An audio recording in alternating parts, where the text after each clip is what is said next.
गुरुमुखों, श्री परमहंस गुरु महाराज जी के श्री चरणों में जो भी गुरुमुख, जो भी सेवक आते हैं, उन्हें किसी भी प्रकार की कोई भी चिंता व्याप्त नहीं होती, कोई भी डर उन्हें सताता नहीं है, क्योंकि महापुरुषों की चरण शरण में वे बैठे रहते।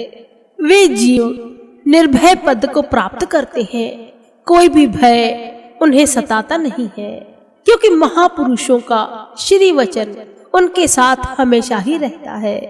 गुरुमुखों, श्री गुरु महाराज जी दाता दीन दयाल जी हमेशा श्री वचनों में फरमाते हैं, गुरु का शब्द रखवारे चौकी चौगिर्द हमारे। जो गुरु का शब्द होता है, जो नाम शब्द होता है, वह उस जीव के, उस गुरुमुख प्रेमी के चारों तरफ उसकी चौकीदारी करता है, रखवाली करता है। ये श्री वचन है गुरुमुखों, कोई छोटी बात नहीं है। हमारा फर्ज है कि उस वचन को शिरोधार्य करना चाहिए। श्री परमहंस गुरु महाराज जी दाता दीन दयाल जी हमेशा ही फरमाते हैं कि गुरुमुखों, चिंता मत करो। जो भी प्रेमी, जो भी गुरुमुख हमें याद करता है, महापुरुषों का स्मरण करता है, महापुरुष उनके पास चले आते हैं, उनके अंग संग रहते हैं। अब अंग संग कब रहेंगे? जब हम उन्हें याद करेंगे, स्मरण करेंगे, तभी वे हमारे अंग संग रहेंगे। प्रार्थना में भी हमने सुना है, मेरे अंग संग सतगुरु साहिब, सारे बोलो सतगुरु जी। मेरे अंग संग सतगुरु साहिब, सारे बोलो सतगुरु जी। सतगुरु जिस पर होवे सहाई, पूरे गुरु जिस पर होवे सहाई। छोड़ जगत वाली आशा, सारे बोलो सतगुरु जी। मेरे अंग संग सतगुरु साहिब, सारे बोलो सतगुरु जी। हकीकत में गुरुमुखों, संत महापुरुष तो अपने प्रेमियों के सदैव ही अंग संग रहते हैं, उनकी रक्षा करते हैं, उनका ख्याल रखते हैं, क्योंकि वे संत महापुरुष जो होते हैं बड़े ही दयालु पर उपकारी होते हैं। उन्हें अपने जीव बहुत प्रिय होते हैं।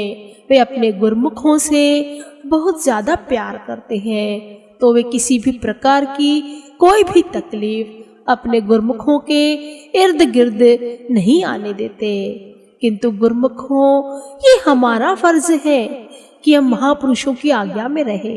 जिस प्रकार वाणी में वर्णन हुआ, गुरु का शब्द रखवारे चौकी चौगिर्द हमारे। अब गुरु का शब्द श्री गुरु महाराज जी ने तो हमें दिया है, अब ये तो हमारा काम है उस शब्द को जपना, उसका स्मरण करना, जिससे महापुरुष हमारे साथ रहे। इसी प्रकार श्री महात्मा जी सुखात्मानंद जी, जो श्री द्वितीय पातशाही जी के समय शरणागत हुए थे, वे तन मन एवं पूर्ण निष्ठा से श्री दरबार की सेवा में संलग्न रहते। एक बार किसी सेवा कार्य के सिलसिले में 3-4 दिन के लिए कलकत्ता गए, जो कि बंगाल प्रांत में आता है। उस समय उनकी आयु लगभग 70 साल की थी। वहां रास्ते में इनकी एक व्यक्ति से भेंट हुई, जो कि ज्योतिष विद्या में सक्षम था। वह ज्योतिषाचार्य था और उसे सब ज्ञात होता था, भूत और भविष्य सब मालूम रहता, और उसे रेखाओं का भी पूर्ण ज्ञान था। तो उसने महात्मा जी के मस्तक की रेखाओं को देखकर अनुमान लगाया, तो पाया कि यह तो अपनी आयु पूरी कर चुके हैं और अब तो इनके कुछ ही श्वास शेष है। उसने महात्मा जी के पास जाकर कहा, संत जी, मेरी विद्या अनुसार आपकी आयु का योग शीघ्र ही समाप्त होने वाला है। इस धरती पर आप कुछ ही दिन के लिए मेहमान है। उसे क्या मालूम कि पूर्ण सद्गुरु की भक्ति करने वाले सेवकों पर काल का कोई भी वार नहीं चल सकता। उनका जीवन मरण तो सद्गुरु की मौज पर निर्भर करता है। दात धनिया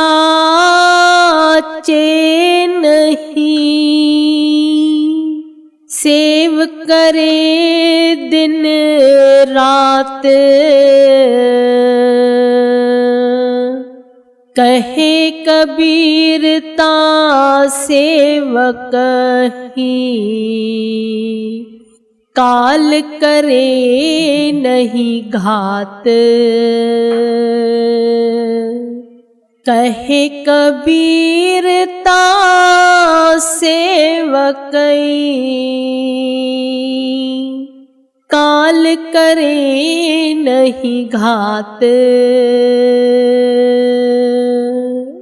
गुरमुखों, श्री कबीर साहिब जी अपनी वाणी में भी वर्णन करते हैं, जो सेवक सभी इच्छाओं का त्याग करके पूर्ण समर्पण भाव से दिन रात सेवा में संलग्न रहता है, महापुरुषों की आज्ञा में रहता है, काल उसका कुछ भी नहीं बिगाड़ सकता।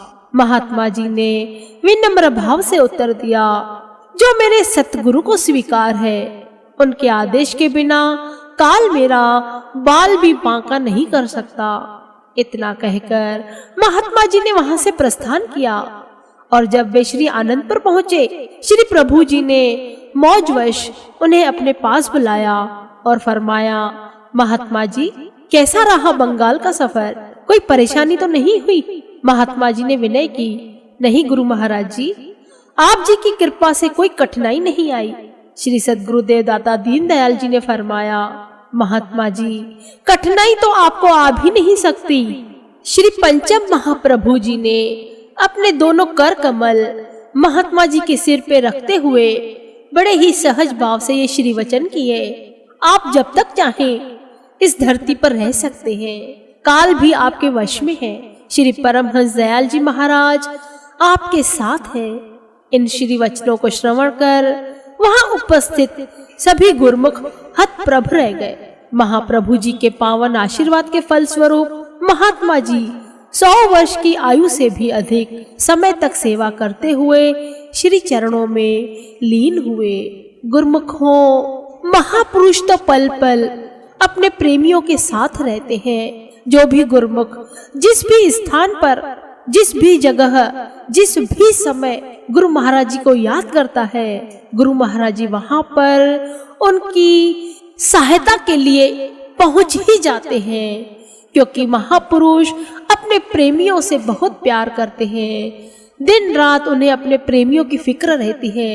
वे तो आते ही इसलिए हैं दुर्धाम छोड़कर धराधाम पर, कि अपने प्रेमियों का जीवन जो उद्देश्य है वो सफल बना सके, उनका हृदय जो है भक्ति में लगा सके, पल पल के श्वास को सेवा में लेखे में लगा सके।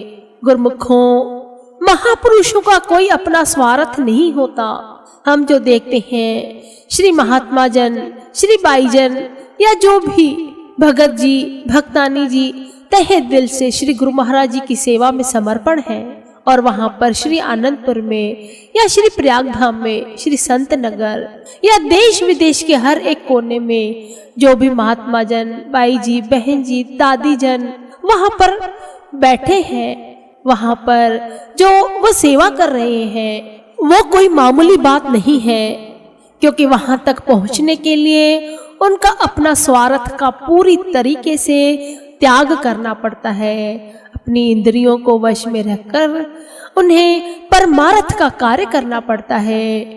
हमें ऐसे पूर्ण सद्गुरु श्री गुरु महाराज जी का, संत महापुरुषों का तहे दिल से शुक्र अदा करना चाहिए, पल पल शुक्राना करना चाहिए कि हे श्री गुरु महाराज जी, आपने अपने संत महापुरुष हमारे पास भेजे हैं ताकि वे हमें भक्ति का ज्ञान सिखा सकें, हमारी रक्षा कर सकें। और हमें क्या चाहिए गुरमुखों?